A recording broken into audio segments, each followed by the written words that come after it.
last night. DiJonai. And then she put both hands up. They would have been chucked. Like, of all places, you're not getting away with saying anything that's crossing a line in San Fran. So DiJonai, by the looks of things, the likelihood of the scenario is she's just asking a heckler to leave. So she's gone, and it's a random heckler joking with people behind them, and then was told to step back, leave, but immediately came back. Tossed her ass out. She was walking by. Hey, those are fake nails. She panicked. Hey, get this guy out of here, folks.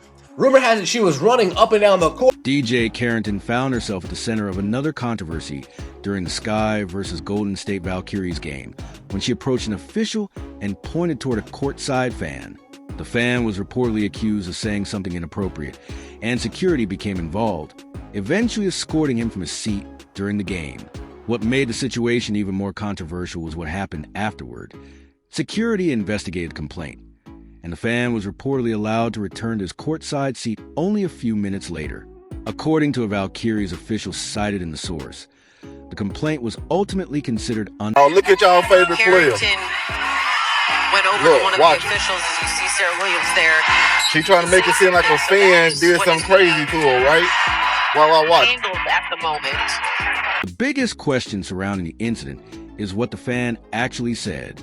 The source claims that reports connected the complaint to Sophie Cunningham's name, rather than a clear threat, slur, or serious disruption.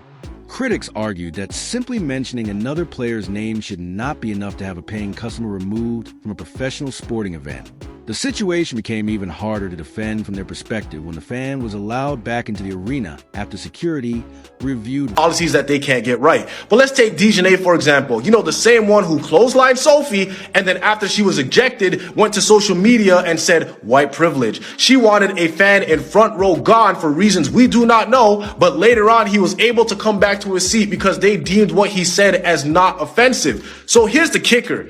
You want to kick out fans, and you struggle to bring in fans. Unless you're CaitlinClark, Angel Reese, Angel Wilson, or one of these big-time markets, you struggle to bring in fans. So kicking out fans is not going to be the answer to... The incident initially looked serious because both team and arena security became involved during a nationally televised game. However, once officials investigated, the story changed significantly. The fan was reportedly cooperative with security, and Valkyrie's official later stated that the complaint was unfounded. That meant the person who had been removed from his seat was ultimately allowed to return and watch the remainder of the game. For critics, that raised questions about whether Carrington's initial complaint had been properly established before. Now at the stage where I'm pretty confident these players are just any sort of heckling, they're getting a fan kicked out.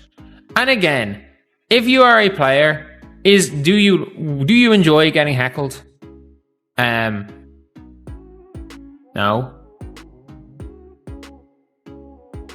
Like, I don't think any player enjoys getting heckled. This latest incident came only days after Carrington's controversial foul on Sophie Cunningham. During a fast break play, Carrington made hard contact with Cunningham around the head and neck area. Officials reviewed the play and assessed a flagrant 2 foul, which resulted in Carrington being ejected from the game. Cunningham went down hard, but was able to continue playing, while Carrington was forced to leave the court for the Being said, like, if you're gonna go and get a fan kicked out,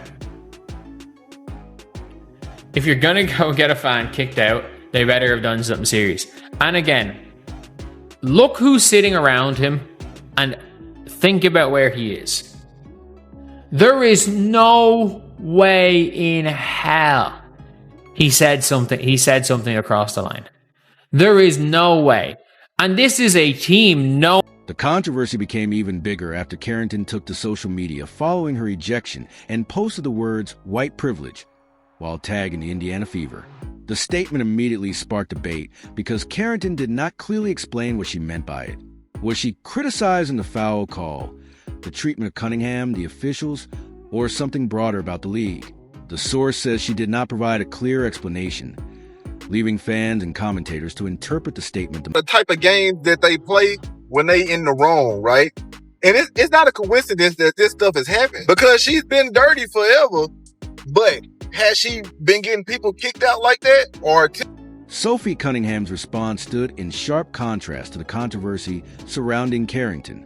According to the source, Cunningham said the situation was not about race and pointed out that she herself had been ejected for a similar incident the previous year and believed that ejection was deserved. That response became an important part of the debate because it presented Cunningham as willing to acknowledge her own mistakes, while critics argued that Carrington had not provided the same level of accountability after. Attempting to get people kicked out like that? No. Now all of a sudden, now it's time to start kicking people out. Man, it's crazy. But hey, this is y'all favorite player. This is who y'all stand behind. This is who y'all... The source also revisits an earlier incident from the 2024 playoffs involving CaitlinClark. Old footage resurfaced showing Carrington making contact with Clark's eye during a scramble for a loose ball. Critics began connecting that moment with the more recent incidents involving Cunningham and other players, arguing that the repeated controversies were becoming difficult to dismiss as isolated accidents.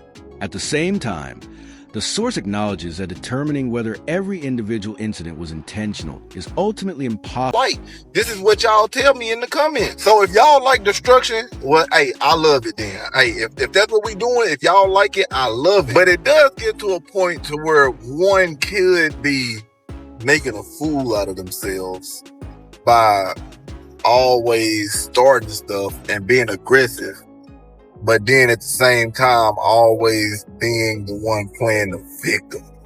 It's a lot of that going on in the WNBA. At this point, the controversy has grown beyond one fan being removed from an arena. Carrington has been at the center of several heated moments involving physical contact, officials, social media, and now a complaint against a spectator that was reportedly found to be unfounded. The bigger question is how the WNBA handles these situations and whether its rules are being applied consistently. Critics argue that repeated incidents deserve serious scrutiny, while the available evidence still leaves room for debate over intent. What is undeniable is that this latest incident has added another major chapter to the ongoing controversy surrounding DiJonai Carrington, Sophie Cunningham, CaitlinClark, and the WNBA.